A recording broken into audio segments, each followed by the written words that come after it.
Hey everyone, this is Relics, And I'm Nagatron. and we are watching Round 6 of the World of Tanks Classic League Season 1 on the map Prokhorovka, with Sturmgrenadier facing off against Hardware Rus. So let's get it going.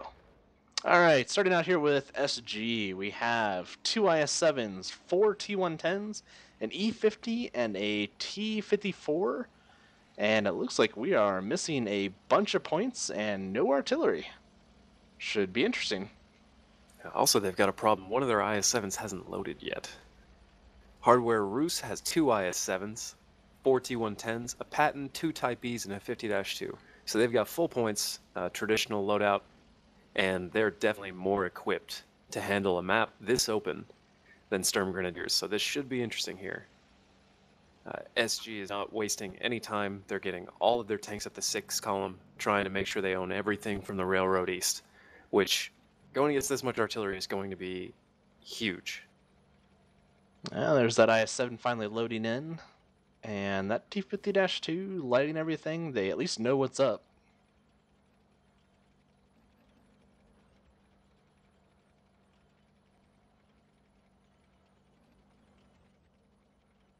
Doing a good job of staying right along those rails, making sure they're out of arty lines of fire.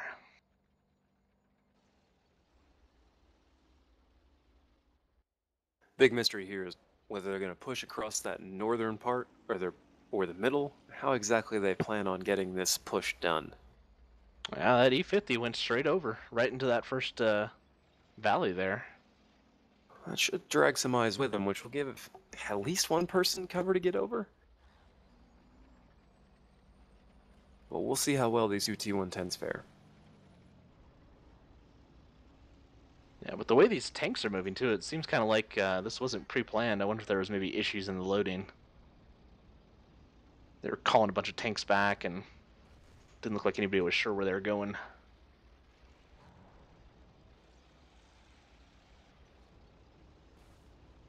But it looks like they've made an excellent choice here on where they're placing their tanks. They're getting great crossfire. The tanks in the middle are in particular. You can see one T-110. It looks like Hammer is shooting just in between the carts on the railroad, which gives him great cover. He probably isn't even seen from there. But in the event that he was, it'd be very hard to shoot back unless you were artillery. Ooh, speaking of One artillery out. That's a big kill right there. Yep. If they can equalize that out, that'll make a huge difference here. In the meantime, sitting in those ditches is probably not the smartest move. When you've got artillery looking at you, wasting time is in the enemy's favor.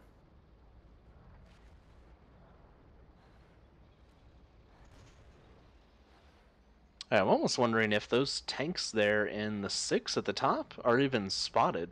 They have that little hill ahead of them. Well, they're going to be spotted now with that T-50-2 coming in. Yeah, they were definitely seen coming in, getting into position, but once they're there, unless they pop up and shoot, they'll be pretty hard to see. Not hard enough, apparently. All of them are at about half health here. Well, they're at least evening up the guns here. Lots of great focus fire into the forest there. That was almost another IS-7 down.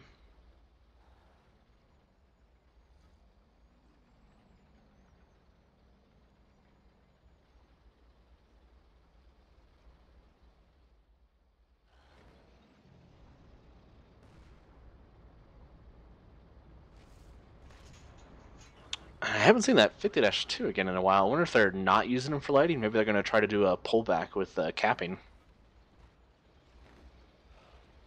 There goes that IS-7. They're doing a great job here.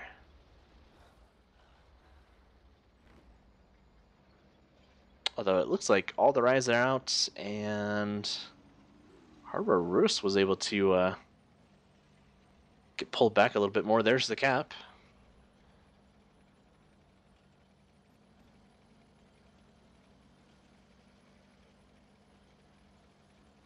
That's at least 2 tanks on it right now with how fast that's going.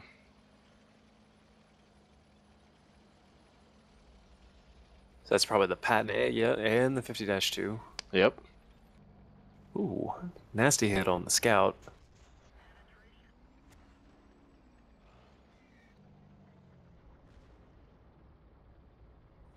This could be Nah. dangerous for them, though, as they're now pulled out into the field, giving artillery a better angle to hit them. Speaking of, Fortunately for him, only 61 damage in a damaged gun. and you can see in the north, they're going to pressure those few tanks that were all really low health, while these 3 tanks are tangoing in the south to take that Patton and 50-2 out.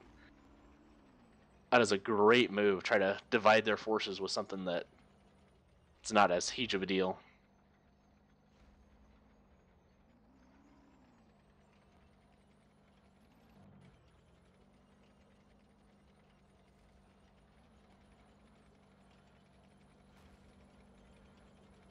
Both scouts out now.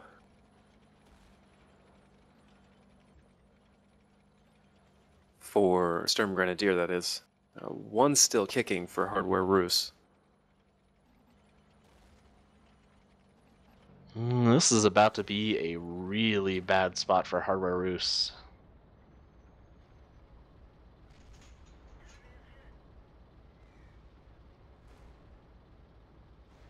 That was an absolutely vital track on that T-110. If he was able to get up and over, that could have been a serious problem for that IS-7, which would knock down Sturmgrenadier's available heavies to 3, which would go a long way in tying up this fight. Right now we got lots of exchange of fire here. We've been missing an artillery shot. I feel it coming right about now, especially with these tank parts so close together. That'd be a great chance to get some splash there. I think Looks it like went for the he IS-7 actually though. took that's what I thought. Yeah.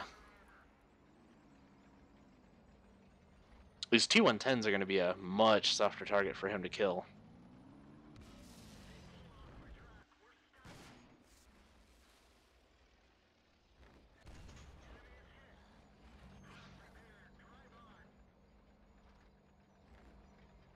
Well, there goes that 50-2 trying to sneak behind again.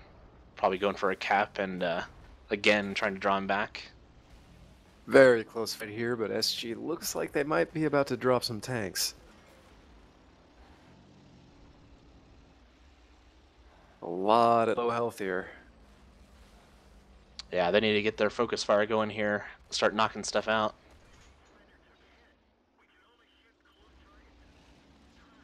Maybe put that 50-2 back on cap now if they've got everything lit.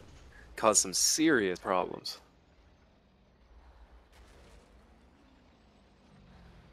There we go. If he wasn't doing that, he also could have driven right in behind these tanks.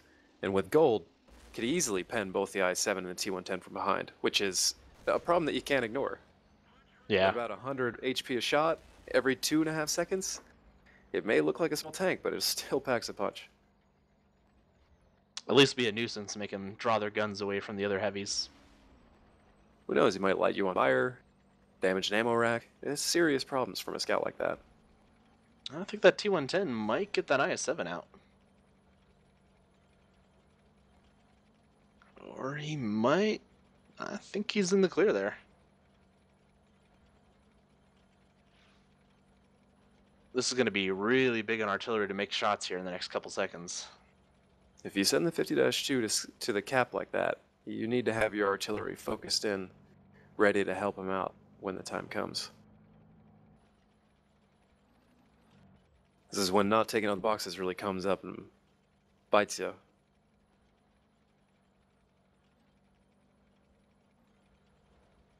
Oh, from 2 angles though, I'm not sure this 50-2 has anywhere to go.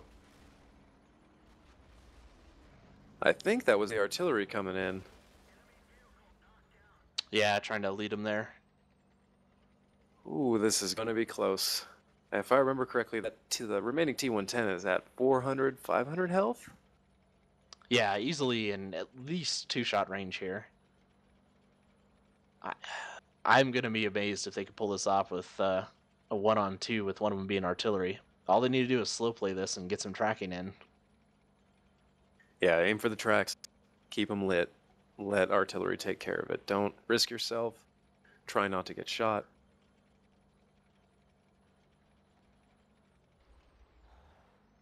I see a tree down ahead, so he's most likely up there, well, definitely is up there at E5, which has cover from where the T-110 is right now.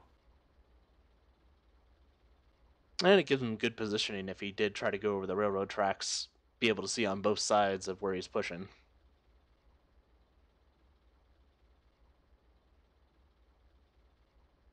On the other hand, at this point, you've got to be expecting this T-110 to be camping. There's no way he's going to try and rush into two different tanks.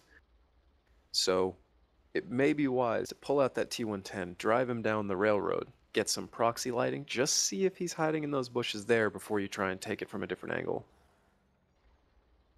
Nope, actually, I think they may have lit each other just now. Well, now he's in one-hit range.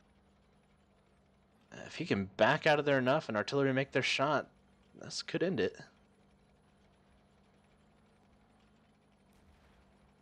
Ooh. Oh. That T-110 needs to be booking it here. No support, definitely not the health to get an engagement here.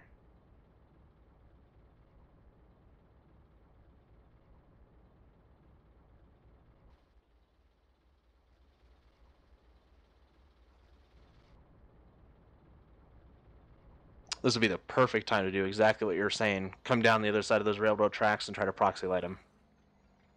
Absolutely, you already know he's there. The question is, would he have been able to get over from where he was? I think he got shot there at the top. So, pretty sure he backed straight. And he would have to go all the way up there to B6 to get over the railroad any other way. I think he was a little... T-110 here is actually getting away from the railroad, can't be proxy lit, starting to run over here into the forest, which is a fantastic move. He knows where the T-110 is. If he can get down the forest, by the time he's lit, he can probably kill the Type E. Yep. And the hills are going to give him enough cover to not have to worry about the T-110, possibly. Well, he's pretty far out now, so I doubt the T-110 even saw him go anywhere. Yeah.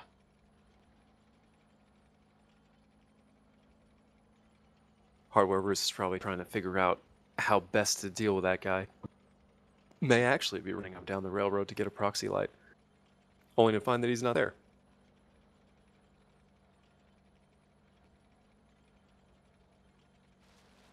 Ooh, Type E lit, and he doesn't even know it. One downside of the low view range of a Type E, and there's an upside of the Type E. Nearly invincible. Oh! And he disappears. This one is really coming down to the wire. 2 minutes left. T-110's going to have some time to get over here to help his buddy. He's on cap. Oh, the Type E was on fire? Oh, wow. That blind shot set him on fire. That is some amazing luck there.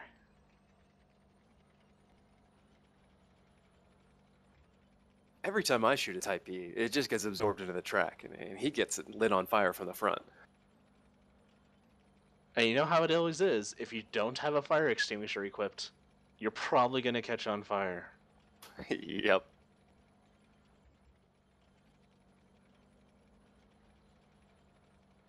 Now, can he get back to cap in time? There is a wreck there, but it's a small one. He can take 2, maybe even 3 shots before he himself dies. He has to get 1 off here on the other T-110. Guaranteed he's going to be right behind this wreck. Really smart move. He already switched to HE shells, knowing that he was that low. Oh, beautiful. Now he just has to hit him anywhere in the... Ooh. Hasty. Looks like the other T-110 might have shot HE as well. Oh. And that's great shot. Wow, great fight, guys. Grats to Sturmgrenadiers.